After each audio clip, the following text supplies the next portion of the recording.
June 4వ తారీఖు నాడు జగన్ రెడ్డి గెలవబోతున్నాడా, చంద్రబాబు నాయుడు గారు గెలవబోతున్నాడా అనే విషయం పట్ల ప్రపంచవ్యాప్తంగా ఉన్న తెలుగు ప్రజలందరూ కూడా అనేక రకాలైన విశ్లేషణ చేస్తున్నారు. 2024 ఆంధ్రప్రదేశ్ రాష్ట్ర ఎన్నికలు జరిగిన తీరు, పోలింగ్ పర్సంటేజ్ 82.5% వచ్చిన తీరు చూస్తుంటే దేనికి సంకేతం అని ఆంధ్రప్రదేశ్ రాష్ట్ర ప్రజల్లో ఒక అనుమానం కలుగుతుంది.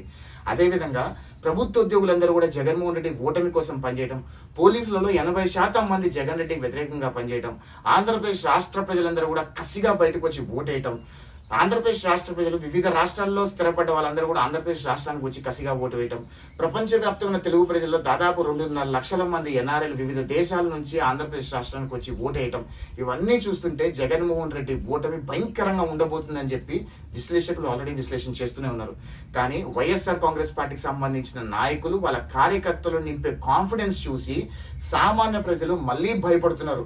అమ్మో, మళ్ళీ జగన్మోహన్ రెడ్డి గెలిచిపోతాడేమో అనే భయభ్రాంతులకు గురయ్యే ప్రయత్నం చేస్తున్నారు. ఎవరైతే తెలుగుదేశం, జనసేన, బీజేపీ కూటమి మీద అనుమానాలు ఉన్నాయో వాళ్ళందరికీ ఒక చిన్న విశ్లేషణ ద్వారా మీకు అందించే ప్రయత్నం చేస్తాం.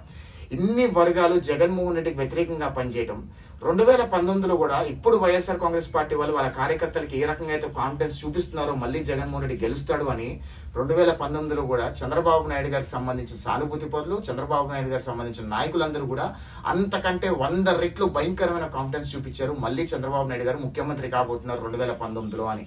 కానీ జగన్మోహన్ రెడ్డి ఒక్క ఛాన్స్ బలంగా పనిచేయటము, అప్పుడు చంద్రబాబు నాయుడు గారు అనేక రకాల ప్రపంచ స్థాయి పెట్టుబడులు తీసుకొచ్చినా సరే, పోలవరం ప్రాజెక్ట్ 72% పూర్తి చేసినా సరే, పట్టిసీమ ద్వారా రాయలసీమకు నీళ్లు అందించినా సరే, అశోక్ లీలాండ్ దగ్గర నుంచి, జాకీ దగ్గర నుంచి, లూలు గ్రూప్ దగ్గర నుంచి ప్రపంచ స్థాయి పెట్టుబడులు తీసుకొచ్చి నిరుద్యోగులకు ఉపాధి కల్పించినా సరే, కియా మోటార్స్ తీసుకొచ్చినా సరే, ఆంధ్రప్రదేశ్ రాష్ట్రానికి ఒక రూపురేఖలు లేని రాష్ట్రాన్ని ఒక రూపుకి తీసుకొచ్చిన, అమరావతిని ఒక రూపుకి తీసుకొచ్చి అమరావతిలో 24 గంటలు పనిచేసిన అమరావతి అయినా సరే, అప్పుడు హుదూ తుఫాన్ వచ్చినా సరే చంద్రబాబు నాయుడు గారి పనిచేసిన తీరు, ఇవన్నీ చూసి పసుపు కుంకం కానివ్వండి, ఇవన్నీ చూసి అప్పుడు నాయకులందరూ కూడా మళ్ళీ చంద్రబాబు నాయుడు గారి గెలవబోతున్నారని ఒక అపోహలో ఉండింది.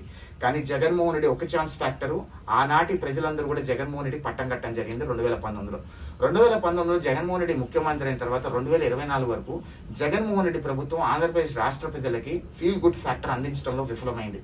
జగన్మోహన్ రెడ్డి ముఖ్యమంత్రి అయిన తర్వాత సామాన్య ప్రజల మీద దాడులు చేశారు, సామాన్య ప్రజలను ప్రశ్నించిన వాళ్ళని చంపేశారు, అదేవిధంగా బడుగు బలహీన వర్గాల మీద దాడులు, సామాన్య ప్రజల ఆస్తులన్నీ కూడా ప్రభుత్వ ఆధీనంలో పెట్టుకొని ప్రభుత్వానికి అవసరమైనప్పుడు సామాన్య ప్రజల ఆస్తులని ప్రభుత్వం తాకట్టు పెట్టుకునేలా ఒక చీకటి చట్టం, ల్యాండ్ టైటిలింగ్ యాక్ట్ చట్టం తీసుకురావడం, ఇవన్నీ కూడా ప్రభుత్వం మీద అనేక రకాలుగా వ్యతిరేకత తీసుకురావడం జరిగింది. దానిపైన ప్రభుత్వ ఉద్యోగులు అందరూ కూడా జగన్మోహన్ రెడ్డి ఓటమి పనిచేయడం, పోలీసులలో 80% మంది జగన్మోహన్ రెడ్డికి వ్యతిరేకంగా పనిచేయడం, ఆంధ్రప్రదేశ్ రాష్ట్ర ప్రజలందరూ బయటకు వచ్చి కసిగా ఓటేయడం, ఇవన్నీ చూస్తుంటే జగన్మోహన్ రెడ్డి ఓటమి అతి భయంకరంగా ఉండబోతుందని జగన్మోహన్ రెడ్డి కూడా తెలుసు.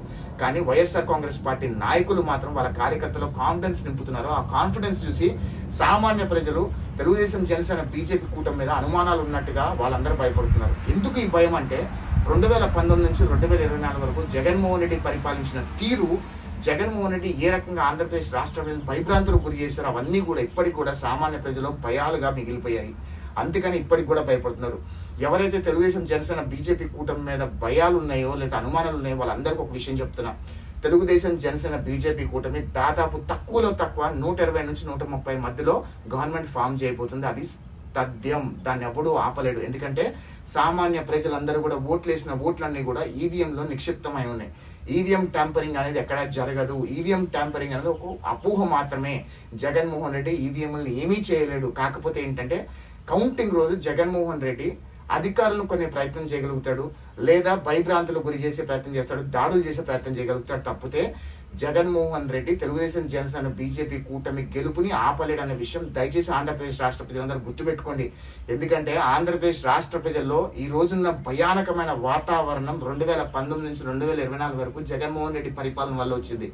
ఆంధ్రప్రదేశ్ రాష్ట్ర ప్రజలు ఎవరు కూడా భయపడుతూ బతకాలని అనుకోరు. అందుకనే ఆంధ్రప్రదేశ్ రాష్ట్రంలో ప్రభుత్వం మారబోతుంది. తెలుగుదేశం, జనసేన, బీజేపీ కూటమి